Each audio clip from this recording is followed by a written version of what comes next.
Hello, today we are talking about the poem The World is Too Much with Us. The World is Too Much with Us is a sonnet by William Wordsworth.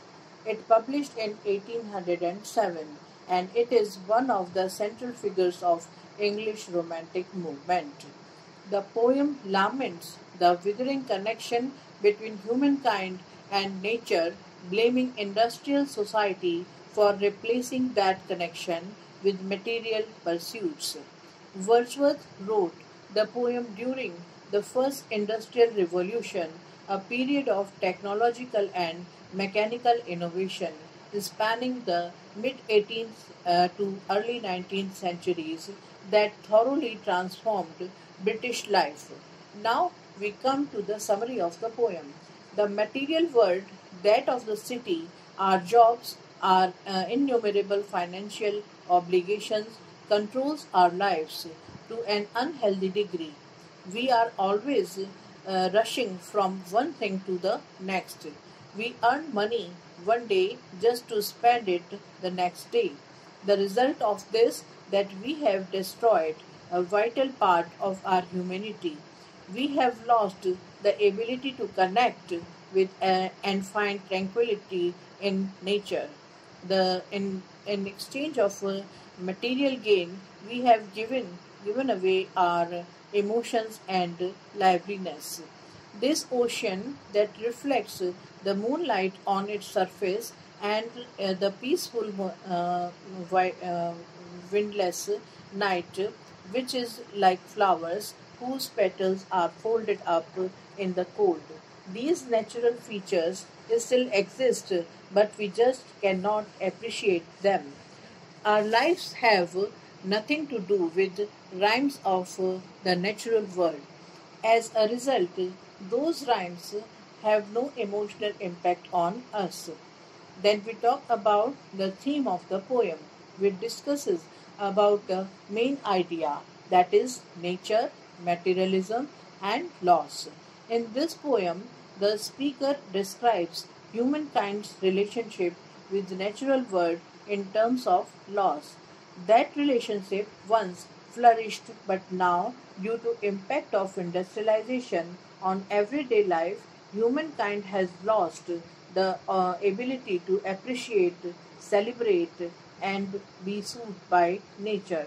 To emphasize this central loss of the poem describes its form three angels: economic, spiritual, and cultural. Notably, the poem does not suggest a way to regain what is lost. Rather, its tone is desperate, arguing that humankind's original relationship with nature can never be revived. The poem first presents loss in the economic sense, the implicitly blaming urban life for the change in people's relationship with nature, because the urban world has too much control over our lives.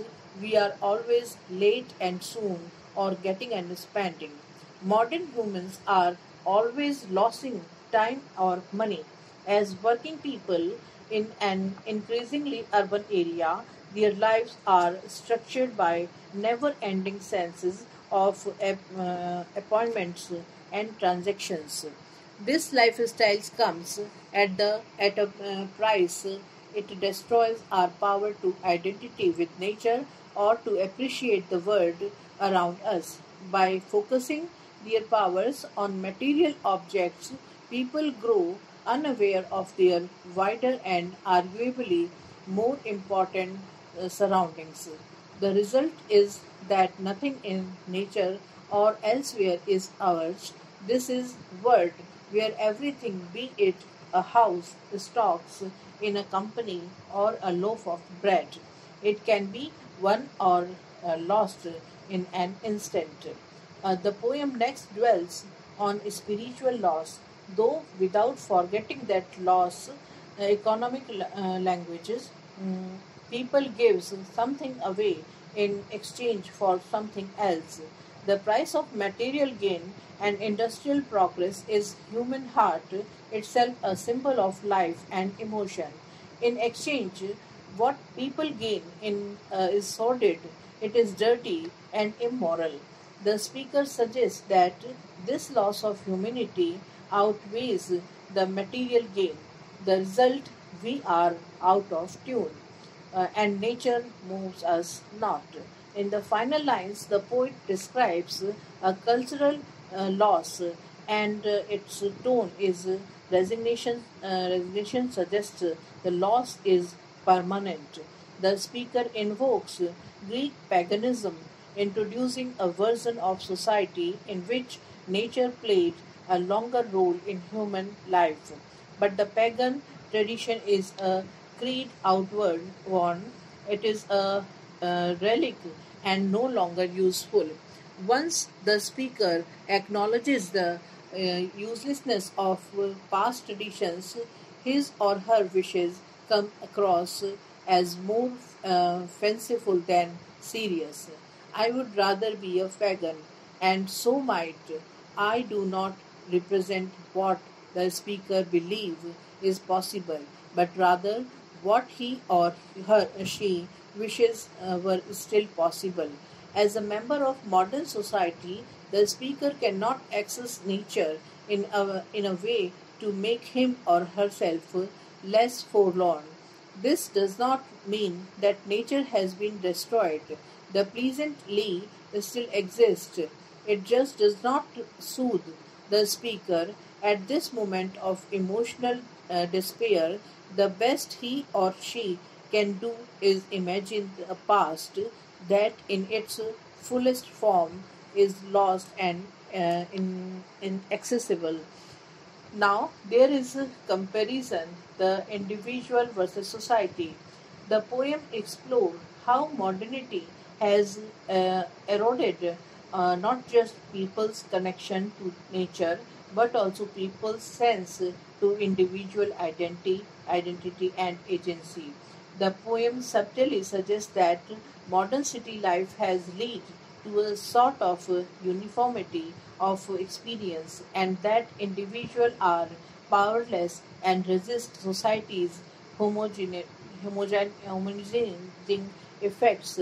The poem's first 8 lines notably make use of collective pronoun we, as they reveals how, as society grows, the individual fades. Industrial society focused on material gain. What is more, the speaker insists that we have given our hearts away. With the switch to I in the second half, the speaker attempts to respond to those changes, and in doing so provides an example of a person living within that industrialized society. Yet this first person speaker offers no solution to problems presented in the first lines. This is the classic 14-line sonnet with an unusual rhyme scheme of A B B A A B B A C D C D C D, and an iambic meter running throughout. Iambic beats give a da dum pattern with the stress on second syllable that, and was the dominant meter of English poetry right up until free verse come into popular use. Overall, we can say that this is a remarkable poem and masterpiece by William Wordsworth. Thank you so much.